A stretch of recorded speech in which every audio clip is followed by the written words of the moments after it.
Page 12. A conversation with Dr. Sampson Davis. Hanging tough. You learn to grow up quickly around the Dayton Street projects, where I lived when I was a boy. It was necessary to prove how tough you were, especially in the eyes of older boys. Hanging out with the older boys was always cool, and I loved being a part of that group, even though it sometimes got me in trouble. Kids often make mistakes and do things that are sometimes foolish or dangerous. Most of the time, just like me, they don't plan to get involved in something they shouldn't. It just happens.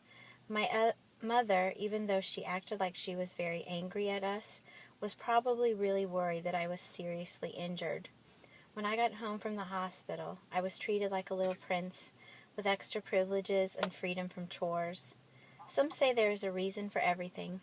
Breaking my foot was the first time I had the opportunity for an in-depth encounter with a doctor. Of course, I couldn't know it at the time, but that experience planted the seeds of interest in emergency medicine. Years later, when I became a doctor, those seeds grew and blossomed. And you know what?